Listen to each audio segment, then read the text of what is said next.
the darkness the Memorial Day tornadoes left behind came the light of so many of your stories. All we were doing was praying.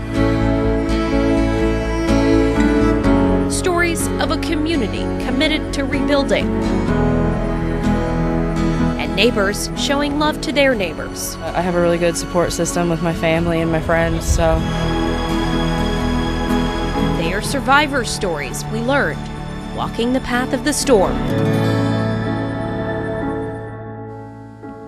It's been a little more than 4 months now since 15 tornadoes devastated the Miami Valley on Memorial Day. The strongest, an EF4, traveled 20 terrifying miles right through Montgomery County.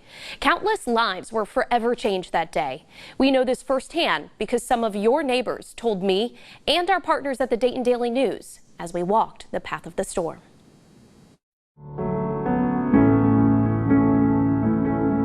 Four months later, it's hard to believe this quiet northern Montgomery County soybean field is where the catastrophic Memorial Day EF4 twister was born at 10:57 p.m.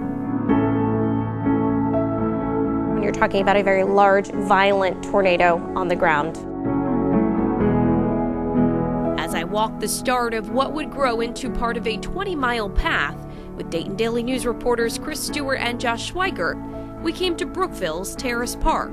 It was one of the first neighborhoods the storm hit.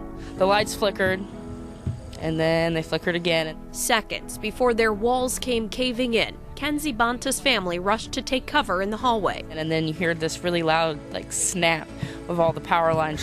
Where was the hallway, would you say? Right here. Actually, we were right here. For this family, like thousands of others in the Miami Valley, their lives forever changed that night. The whole gable end of the house and the roof was ripped off. All the brick on the front was laying out in the front yard. Bricks. What some are now using to put their lives back together. We're just doing the brick. We're bricking the whole house there. I was in this quiet Brookville community just days after that catastrophic EF4 twister ripped through. Some local residents are choosing to rebuild, while others have reduced down to a slab and are choosing to move away. We probably will put the lot up for sale and let it go. For this Dayton Daily News reporting team I'm collaborating with, it's our mission to walk the EF4 entire 20-mile path.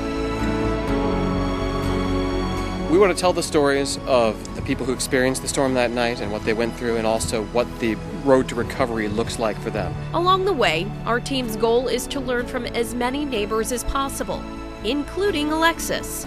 She was trapped inside her car, just feet away from her parents inside their home, as the storm lifted her off the ground.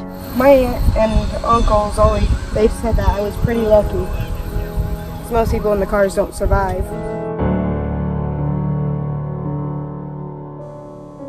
And that road to recovery, as we have now heard, will be a long one for some of our neighbors. Both Storm Center 7 and our partners at the Dayton Daily News are committed to telling these stories through our ongoing series, Walking the Path of the Storm.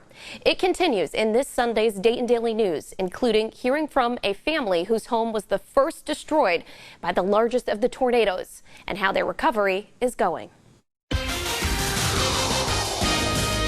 Yeah, very well done, McCall. You know, it's interesting. You look at 4 months, and so many people in other parts of our community have moved on with their lives. But you see people there. I mean, they are still picking up piece by piece. Yeah. And no end in sight anytime soon. And it is, sad to hear some stories. It's fulfilling to hear others picking up and going. But I think what stuck out in my mind is that there were some places and things that just appeared to be frozen in time. Like there was a pickup truck that just, you could tell got hit by this tornado and didn't move since Memorial Day. So we'll take a look at those things. But the optimism from these victims, you still have to just, give them a big pat on the back. Yeah, and part of the Dayton Daily News is a project that they're doing is asking people what they need and then collectively creating a place where you can go and find that information if you need it. All right, again, that's Sunday's Dayton Daily News. Looking